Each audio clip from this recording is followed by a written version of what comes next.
right.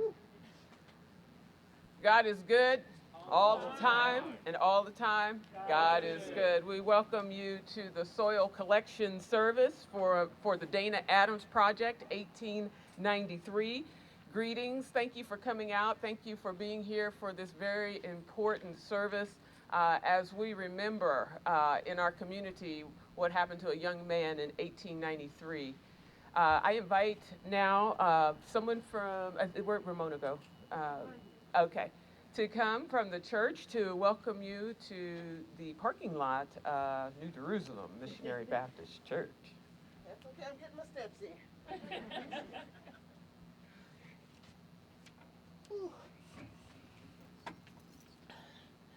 Good afternoon. Oh, what a beautiful sight this is. On behalf of Pastor Eric Malone, who is back there recovering from a stroke, and on behalf of our church, we are pleased, proud, humbled, thankful, grateful to be able to be a part of this event. 1893, if you look at things today, it's not really that long ago. There's still some things happening today. So for us to be celebrating this opportunity is a blessing. And this church in particular is what they called like a feeder church. It's like when smaller congregations get too big for wherever they were, then they kind of we kind of end up here, and then you move on. So I kind of think of it as a really neat perspective of this occasion. This is a feeder, this is a place of growth, prosperity, new beginnings. That's what this occasion is about to me. Hope, prosperity, new beginnings. We are thankful to have you here and ask that as you participate and be a part of this, we're thankful for our guests, for those who have traveled, and everyone who's become a part of this. We're glad to be able to host this event and just ask that you would just open your hearts and your minds and remember that don't just look for the change, be the change.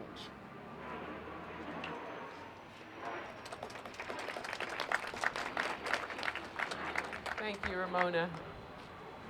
At this time, I'd like to recognize our community dignitaries, those of you who are here, either from the City Commission, the County Commission, the NAACP, and others. If you would raise your hand so we can welcome you.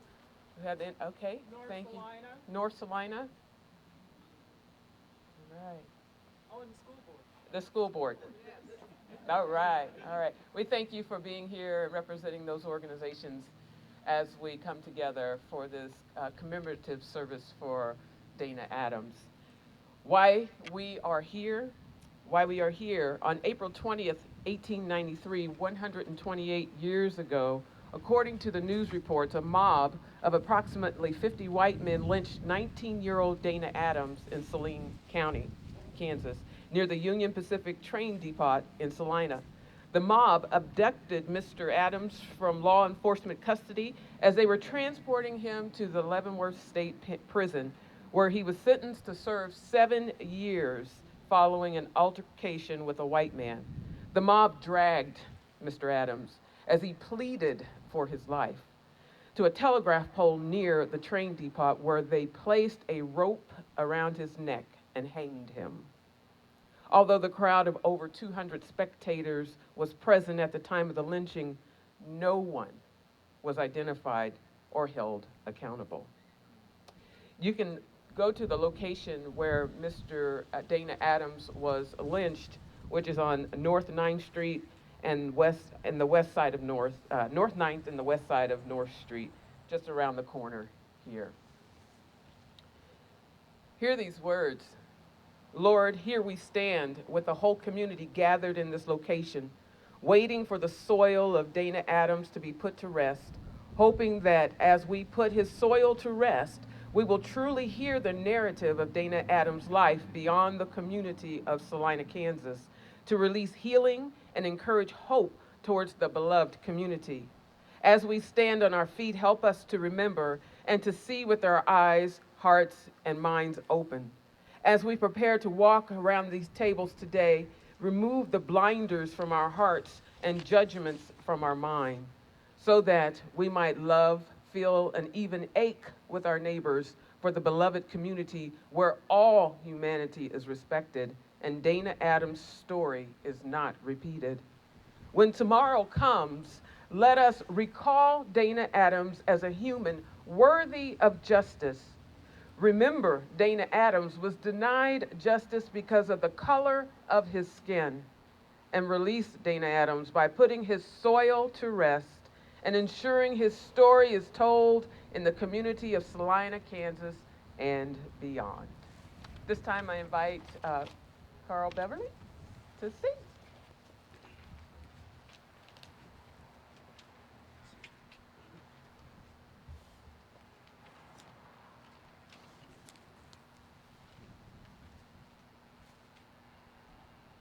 Deep river, my home is over Jordan. Oh, deep river, Lord, oh, how I want to cross over to campground. Oh, don't you want to go to that gospel feast, the promised land, the promised peace? Oh, deep river, Lord, oh, how I want to cross over to campground. Thank you.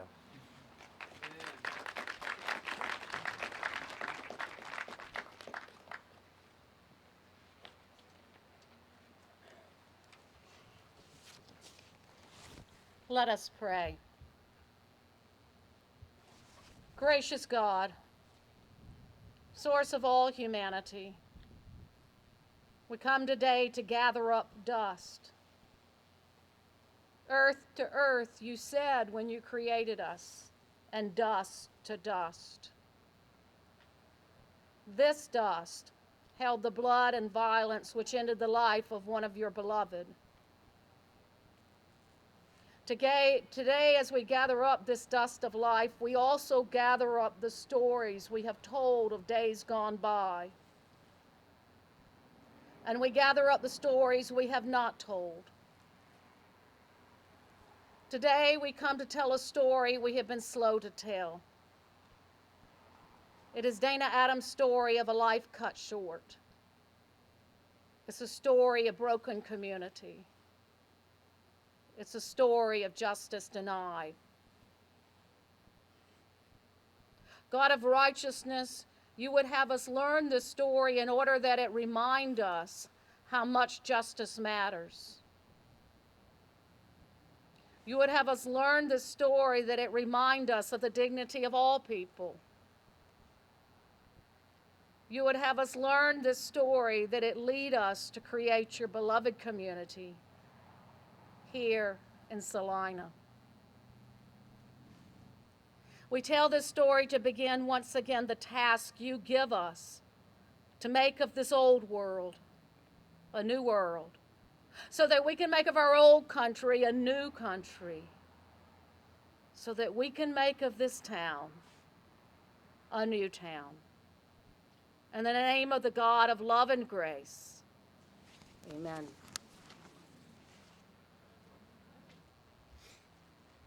Good afternoon. This has been a journey. It's been a journey in spirit. It's been a journey of work. It's a journey of testimony. It's a journey of healing. It's a journey of teaching. Helping us in this journey have been these two ladies here who have come from the Equal Justice Initiative. Kiana and Michaela have guided us, talked to us, soothed us when we were a little bit crazy, and understood our passion. And they've helped us by giving us the strength to keep moving on with this project. This project is near and dear to our hearts. I graduated from high school in Salina, Kansas, and I had never heard of Dana Adams. That is a shame, because when you don't know your own history, you are bound to repeat it. So this afternoon, we're going to ask Kiana and Michaela to come up and give their introduction of why they are here and who they are. And I want Salina to give them a warm welcome. These ladies have been awesome.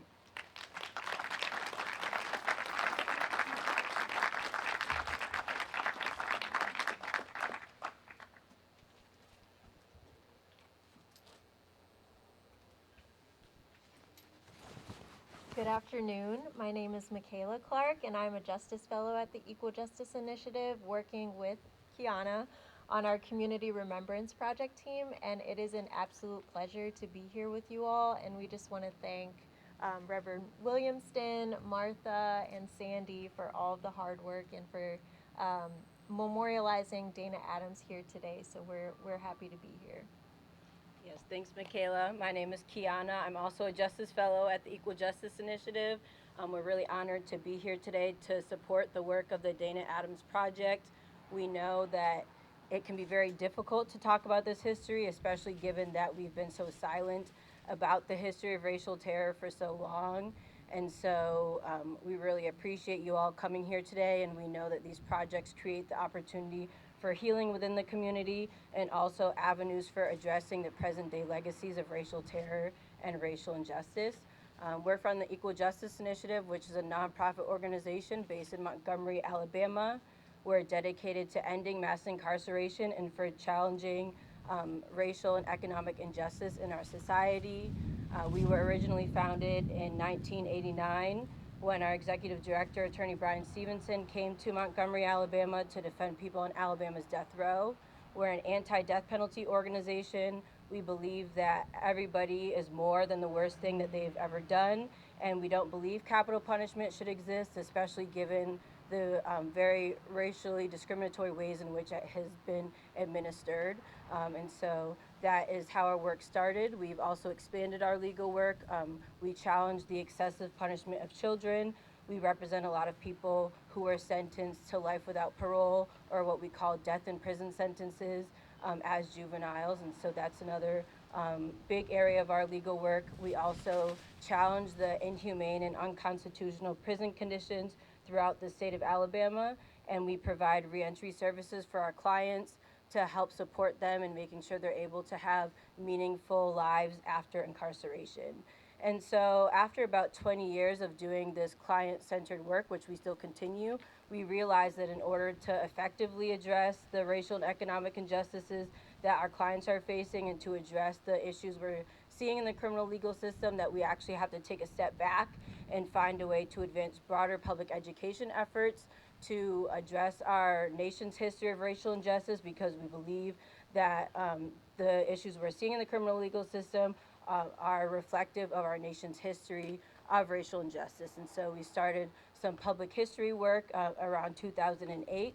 We started doing a lot of research and releasing some reports and public educational materials, some of which are here today, including our History of Racial Injustice calendar and reports on the various eras of racial injustice throughout our nation's history, which Michaela will talk a little bit about soon. In 2008, 2018, we established two important cultural institutions, which are really modeled after ideas we've seen in other countries where grave human rights abuses have occurred.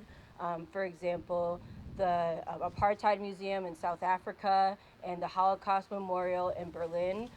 Those are sites where people can come to commit to never letting those atrocities happen again and to really reflect honestly on that past. And we realize that we have a lot of work to do in this country to accurately and honestly reflect on our history of racial injustice, especially when it comes to the racial terror that Black people in this country have experienced. And so we opened the National Memorial for Peace and Justice in 2018, and it's the first of its kind. It memorializes the thousands of lynching victims between the end of Reconstruction in 1877 and 1950. It's a place where we can go and remember the thousands of lynching victims, not just in the South, but in places outside the South. We know that racial terror lynchings were not just a Southern phenomenon because we are here today, and we know that hundreds of lynchings actually took place outside the South. And we also have the Legacy Museum from Enslavement to Mass Incarceration, where we do a deep dive into this history from the transatlantic slave trade all the way into present day mass incarceration and making those connections. So I'm going to hand it over to Michaela now to talk a little bit more about this history. Thanks, Kiana. So our Legacy Museum from Enslavement to Mass Incarceration is a narrative museum in which we assert that slavery did not actually end in 1865, but rather it evolved. And we're still dealing with those legacies of enslavement and racial terror and violence today through the system of mass incarceration. So in our museum, we begin our narrative work with the genocide of the Indigenous people who were once here. And the narrative that allowed for that to happen was one of white supremacy and this myth of racial inferiority.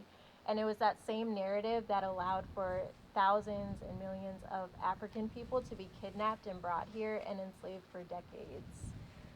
And so we trace that history in our museum with our expanded content, and we begin with the transatlantic slave trade and how the northern ports were actually entry points for thousands of people to be trafficked and throughout the country, down through the South and even to Kansas. And so after this period of enslavement, the government had an opportunity after slavery was abolished to address the narrative, but that never happened. And this period of Reconstruction, which could have been an opportunity for economic, political, social growth for newly emancipated Black people, failed in practice. And white people violently resisted the newly emancipated Black freedom. And so we trace this history from Reconstruction to this period we identify as the era of racial terror lynching from 1865 to 1950, in which over 4,000 Black men, women, and children were lynched. And these weren't just the acts of a few vigilantes, but rather entire communities were implicated in this violence, and they were done in public spectacle ways. In which they brought children. There were celebratory events in the community where Black people were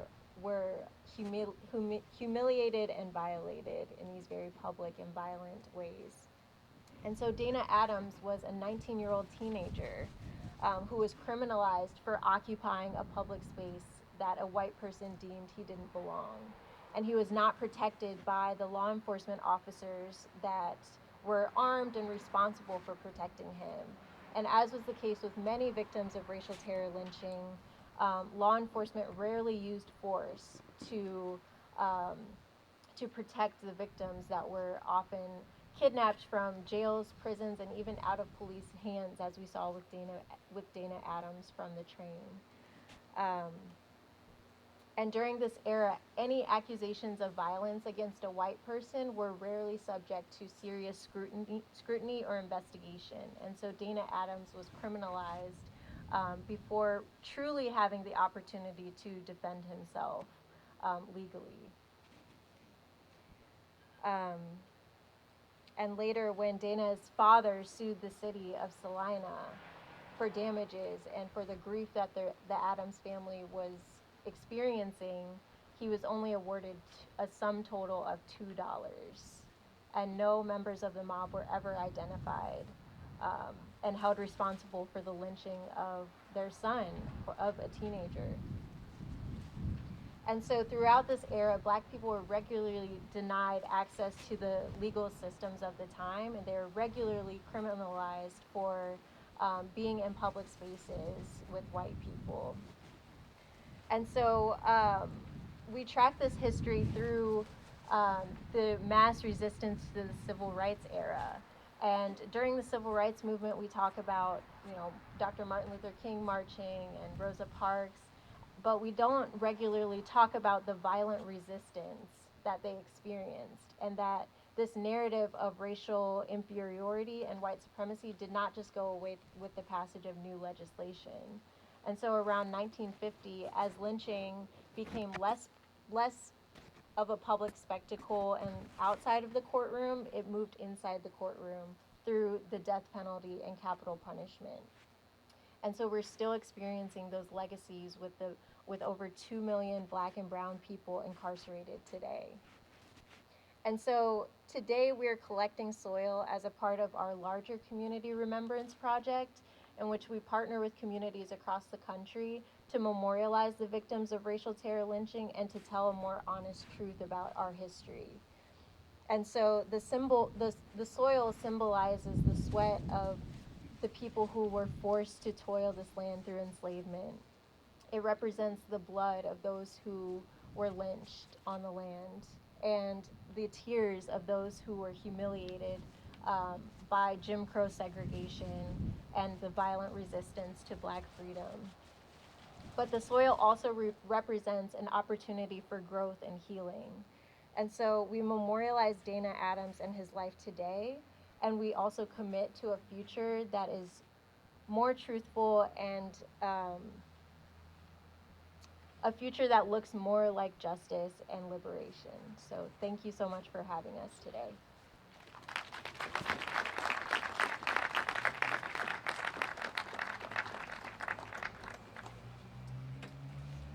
We are honored to have you on as our liaisons, and we thank you so very much. That was beautiful. I'd like to take a moment now to have the coalition members come up.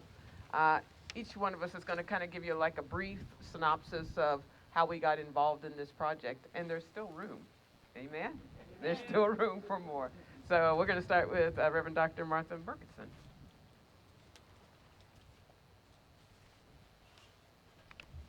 In the spring of 2018, so many of you have heard this story because I've been at your businesses or meetings or what have you, talking to you about this story.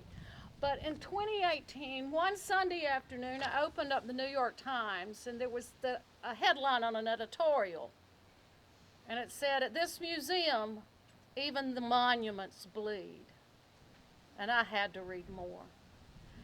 And it was the opening reviews of the National Memorial for Peace and Justice and the Legacy Museum. And I was moved. And as soon as I read it, I knew I was going. I went to their website, and I discovered on the website an interactive map which had red dots on our country for every county where there was a lynching.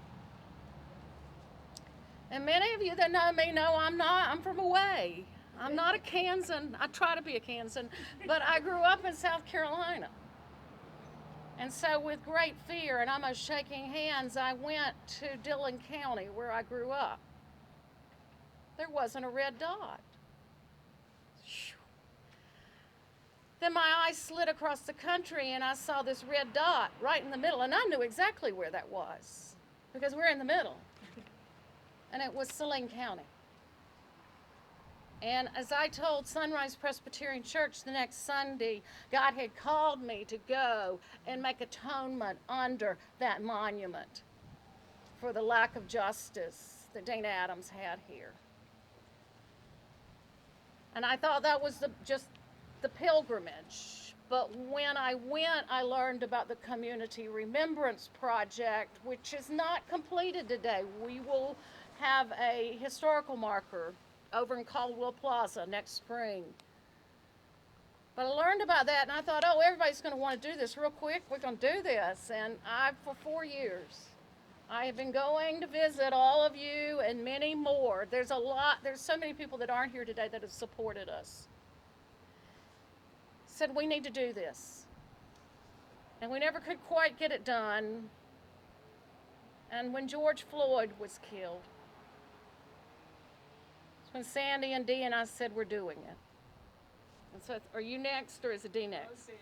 Then Dee can fill in the story from there. Okay, let's see if I can remember. All right. And before I continue the story on, I became aware of Dana Adams' story when I moved here to be a pastor out at Mentor United Methodist Church. There's a book in a lot of our Methodist churches, and some of you Methodist folks might have seen this book called Fire on the Prairie. And in there was a story about a lynching that happened here in Salina. And I was like, what? A lynching in Salina, Kansas. And so then in 2009, the Juneteenth committee here had put a marker on Dana Adams' grave out at the Gypsum Cemetery. And so that helped us kind of remember his story. And then there's been articles at the Smoky Hill Museum that had happened a few years later and whatnot. I was shocked because I hadn't even thought that lynchings happened in Kansas after I read that article. But going on from the George Floyd, after we had George Floyd's memorial service over in Caldwell Plaza, yes, Martha and Sandy and I got together and we got the information from the Equal Justice Initiative and we began to fill out the paperwork for the Community Remembrance Project. And as we're going, COVID is happening and, we're trying to get things started and we finally submit our proposal and we pray over it. Okay, we're going to pray before we hit the button to make sure it gets, the right approvals and everything. And we got the approval and we about fell out of our chairs on Zoom. And that was in December of 2020. And so from that moment on, we've been just trucking away. We had a little layoff during the early part of the year, but we kept at it. We kept asking questions. We kept looking for resources. We kept on and kept on and kept on, and that's what brings us here today. One of the most powerful pieces of this for me is the soil. I say I'm a earth person, and there's something about the earth that moves me and always has. When I was a kid, I ate the dirt, right? Go out there and make the mud pie, you eating it a little spoon, you have to quit eating the dirt and all that kind of stuff. But I am an earth person. And so when we went over to prepare the soil that you're going to participate in today, it just moves me. It gives me goosebumps. It makes my heart beat fast. It makes the hair on the back of my neck stand up to know that this soil represents what happened to Mr. Dana Adams in 1893. Also throughout these years, I have been going over to the Gypsum Cemetery. A lot of people don't know this. And I ride my bike in the cemetery because it's actually safer to ride in the cemetery than it is on the street, especially last year, amen? And I would go over by his headstone, and I would always stop and say, "We're not done with you, Dana. You're going to be remembered. We have not forgotten you." His tombstone says, "Dana Adams, lynched by mob." We're not done. We're not done.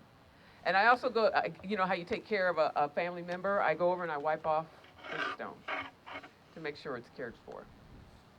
But with that, I'm going to turn it over to Sandy, and she will tell her part of the coalition. As she comes, be thinking about how you can participate as we continue onward and be a part of this coalition. All right.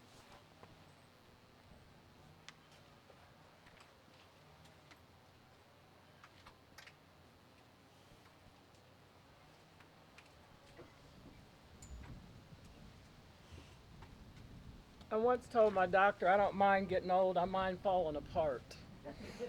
But that's okay. I've got more time behind me than I do in front of me. And this project means so much to me. And just like Dee has a connection to the soil, for me it's trees. And you know what happens when it's a God thing? and you put your words out there and people just grant your wishes continually. That's what's happened to me with this tree. Now, you may notice there's a picture over here next to Martha. Dana was not lynched on this tree. He was lynched on a telegraph pole. But when we went to bless the soil and look at the place where this happened, I happened to look up and see this tree standing over in that field by itself. And I'm a fanatic about trees. We used to call my grandmother the root because we're a matriarchal family. And my grandmother was the root of that family. Right now, I carry that title. So that tree means a lot to me because this tree stood in witness of everything that happened on that day. And this tree is still standing. And when I talked to my friend Barb Young and told her about the tree, she said, well, why don't we call Jason over at the extension office and see if he'll come out and date it for us, because I was curious about how old it was.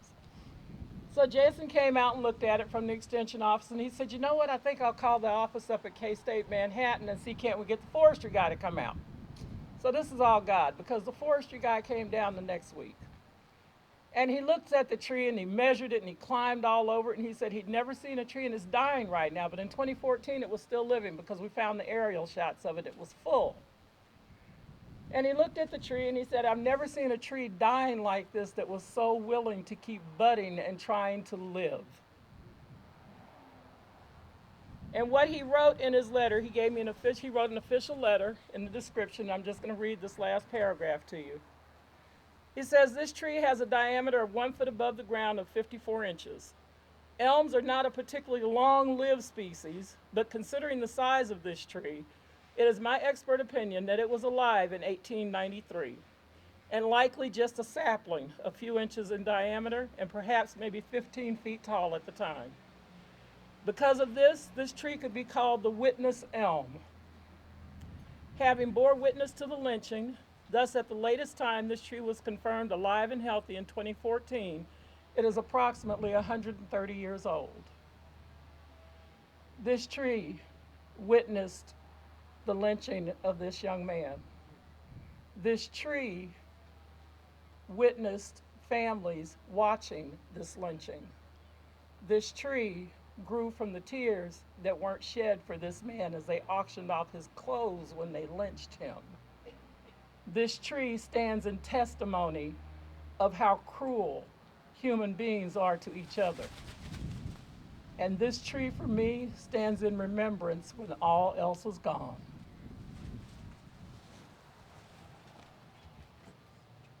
I'd like to mention that George Yurkovich took the picture of this tree.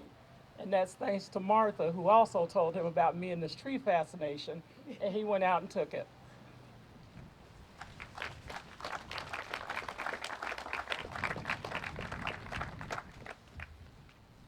Thank you. So we have another musical selection. I'm not singing it, but we are going to sing it. And I think do we have it? Okay, all right. I didn't know. I was trying to improvise. You know, you got to just improvise. All right. Come, Ann.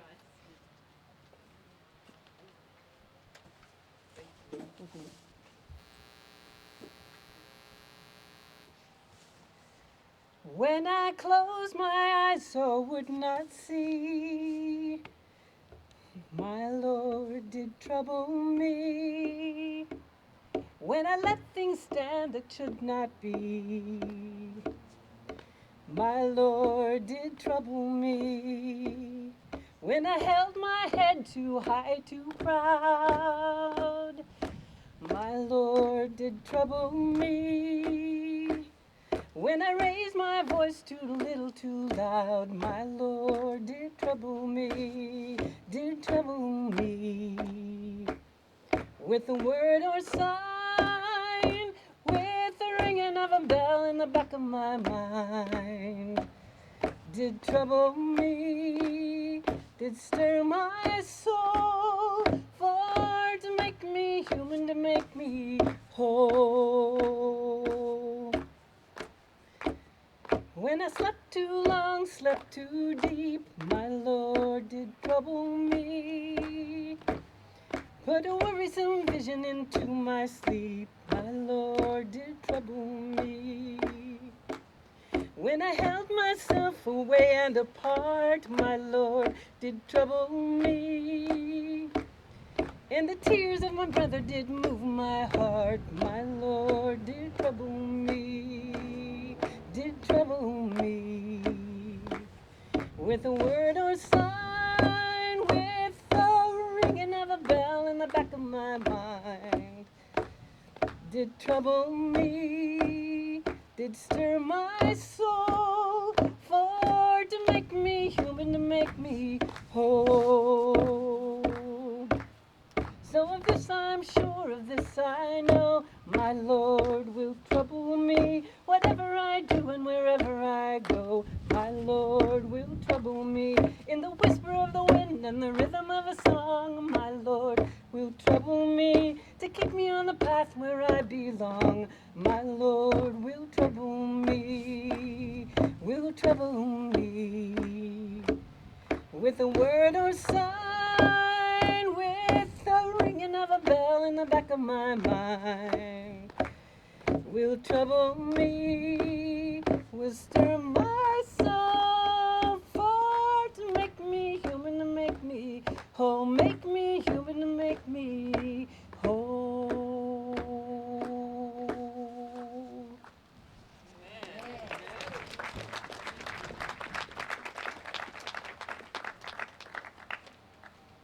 May we all become one. It's found in your bulletin. Please respond in the bold. Lord, today we have a difficult memory of lynching to address. Remind us that we all need you and we all need one another in this journey of remembrance. May all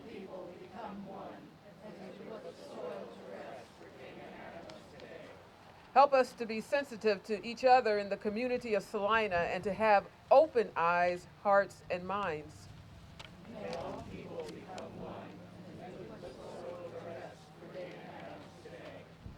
Remind us that no one and no community is perfect.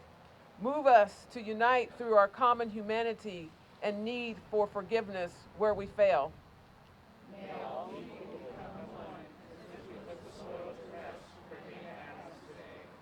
The God of all creation loves each of us no matter what. We ask the Creator, teach us to love and forgive and to seek the higher calling to treat all with dignity, care, and respect. May all people become one as we put the soil to rest for Dana Adams today. Together, so let it be. Right. At this time, we're going to transition to prepare you to come to put the soil in the jars that have Dana Adams' name on each and every one of these. You'll just give us a second and we'll have some music. If Ramona, if you'll come and turn the music on, we're going to shift these. What we'll have you do is we'll put a jar and a bowl of soil so you can come and put a scoop in to the jars. We have 7 jars. We can do 7 lines. And we may need just a little bit of help to get you guys coming forward. So if we have a volunteer or Martha, if you'll get everybody ready. We'll prepare the soil.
You can come back and put more soil in. Yeah, just keep going through the line until we get the jars full. Please come back. Yeah, we want to fill them up to the top. We have a lot more dirt. Looks like if the bowl needs more soil in it, please put some more soil in those. If you want to take pictures, please do so. There's also books at the end of the table. We invite you to take those. We're brought by the Equal Justice Initiative, brochures and booklets about lynching in America. Those are free to you. So please come back and. Please keep filling them so that it's a community. You're an earth person. This is soil. It's not dirt. Right. Yeah, absolutely. It's soil. Yeah. Absolutely.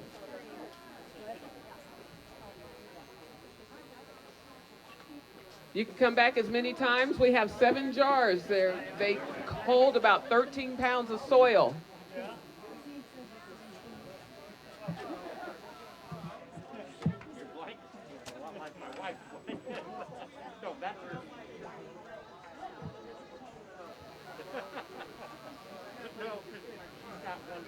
You can put in more than 1 scoop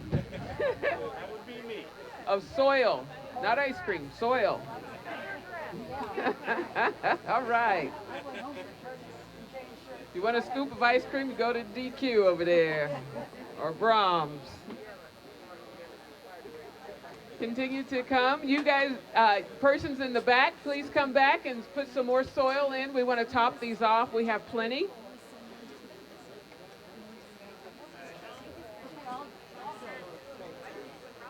Again, these jars are going to a couple of the museums listed on the back of your yellow bulletin. The Equal Justice Initiative will take one to the Legacy Museum in Montgomery, Alabama. The Kansas African American Museum in Wichita will receive a jar. The Kansas Historical Museum Association will receive a jar. The Smoky Hill Museum here in Salina will receive a jar. And we will have 3 additional jars stored there for us.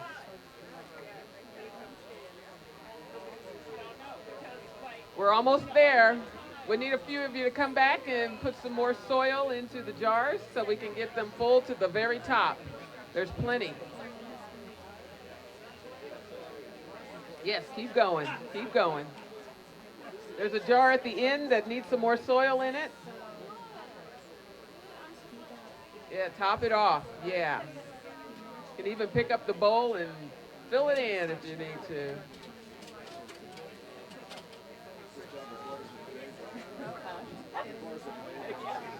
I'm the jar evangelist. The soil evangelist is here. Yeah, a little more. Yeah, we'll shake it down.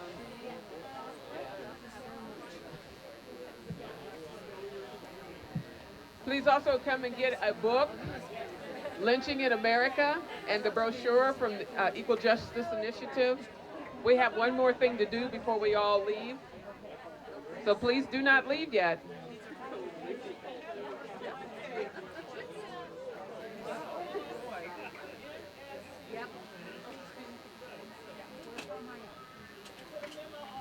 Yes.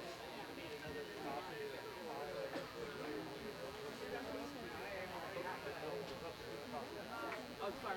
Do I need one? I would love to have one. If anyone wants to get Lonnie,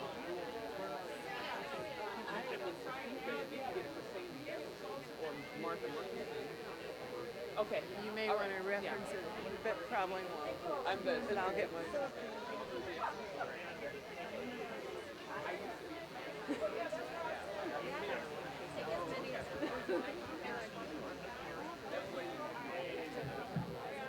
All right, we're almost there. If we see a jar is not topped off yet, please put a scoop in if you have not had the opportunity to do so. We want you to.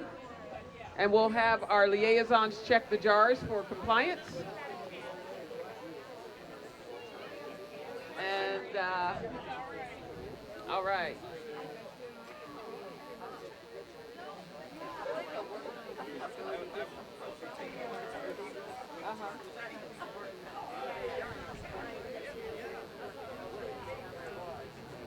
was the Martin Luther King Day? Okay. Okay. Yeah. All right.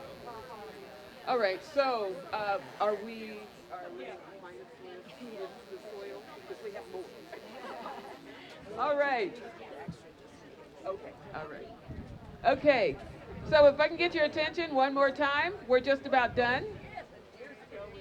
One more time. One more time. Let's get your attention so we can close out. We also, hey Sandy, if people want to donate to the Equal. That's what people are doing now. Okay, so if you would like to donate, see Sandy. Your donations will go to help us continue on the work of the Community Remembrance Project. And if you look in your yellow bulletin here, we're telling you we are not done. And so we're not done. And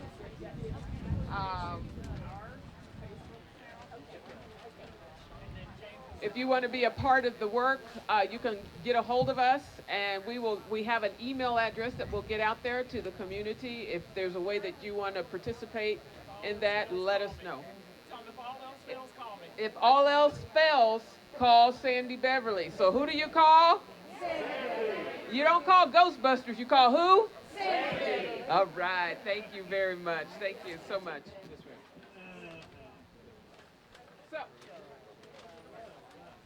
So here are these closing words. If I can get your attention. And you have it on your bulletin. Here are these closing words. We are not done. We are called to finish the journey for Dana Adams. There is a silent witness we heard today named the Witness Elm.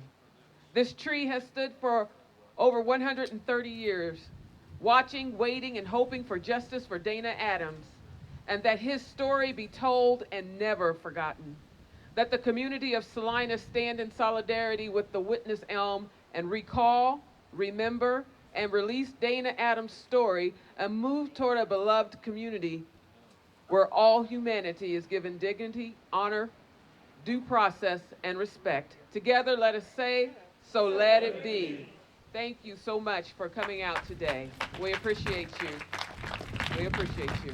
Thank you so much. And remember, we are not done. So my name is Michaela Clark. I'm originally from Cincinnati, Ohio.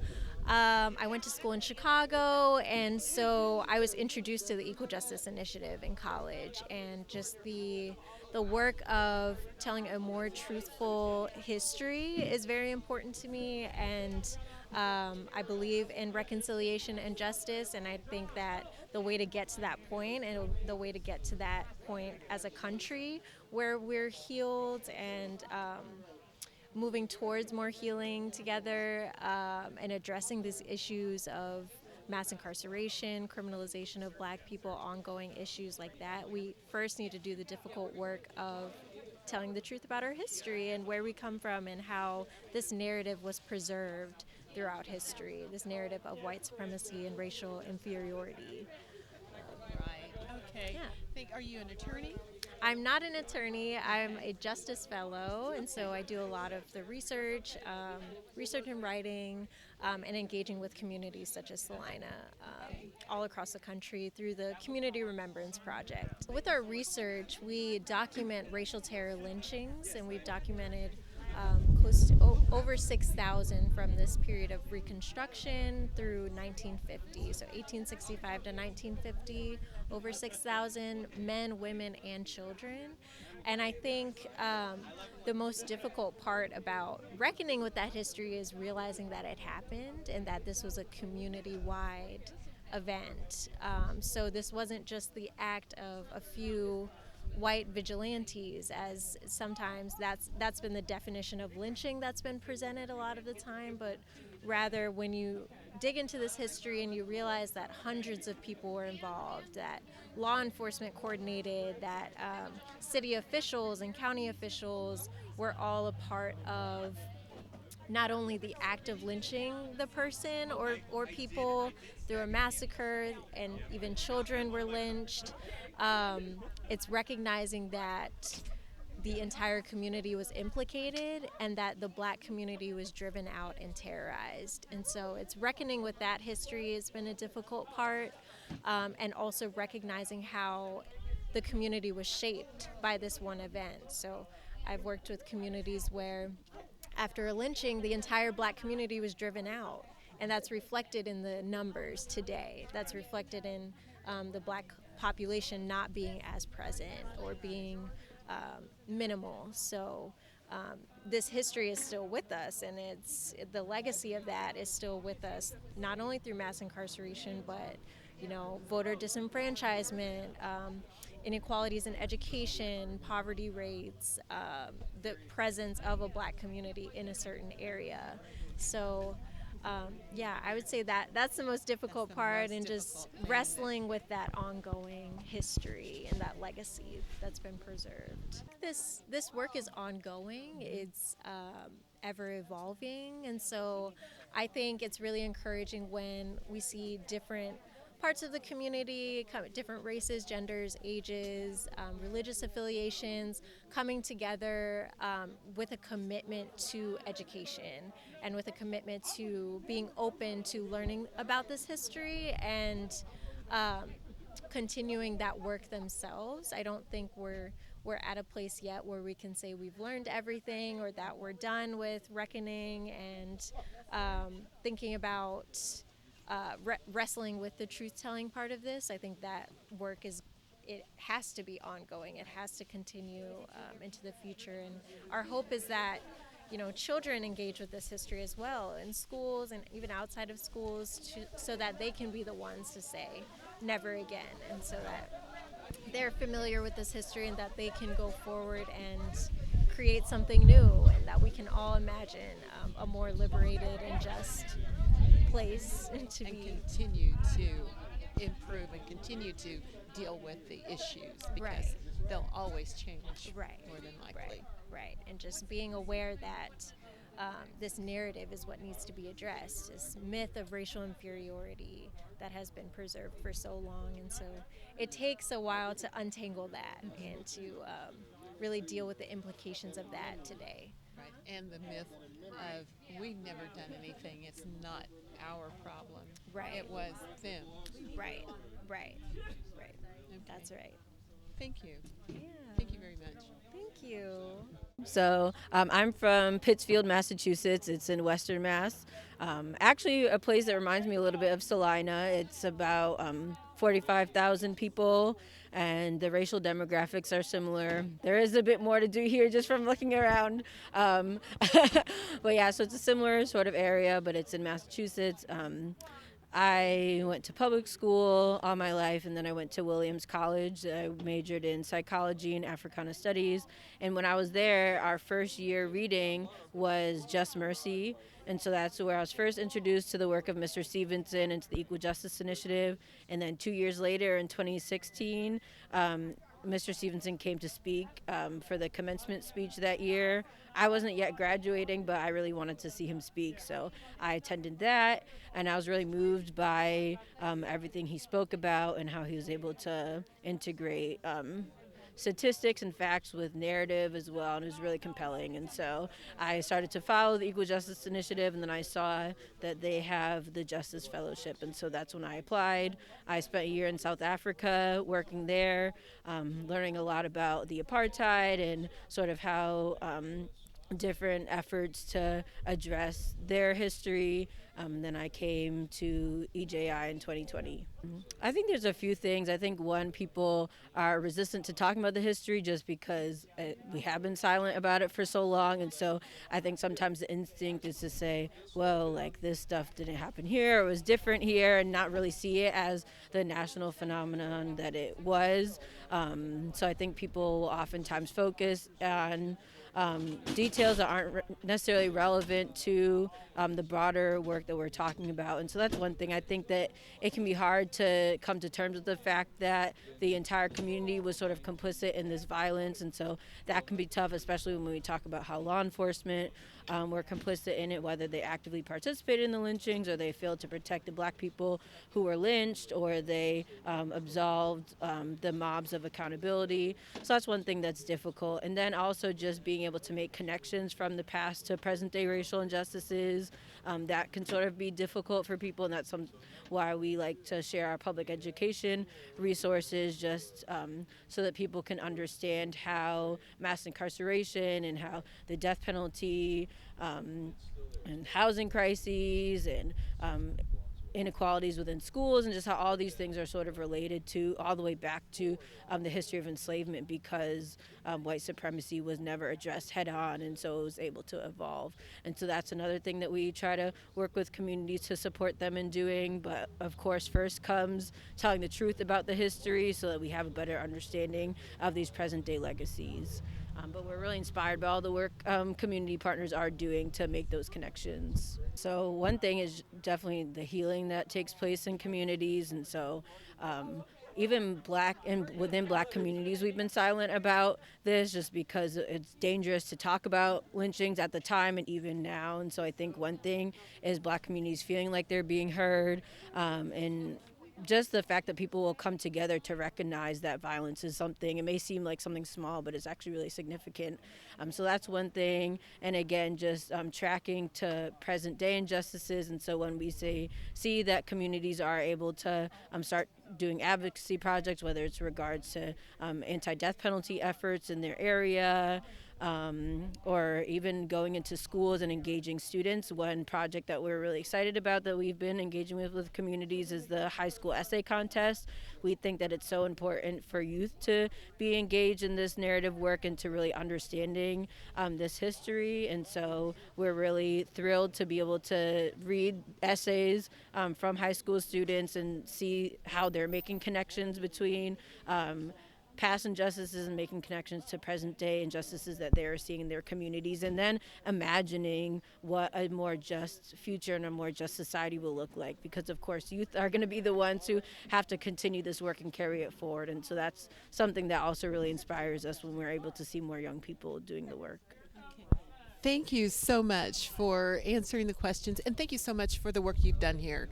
We appreciate that so much. Thank you. We're grateful for all your work, and we're so excited to continue supporting it in Salina. Thank you. Thank you.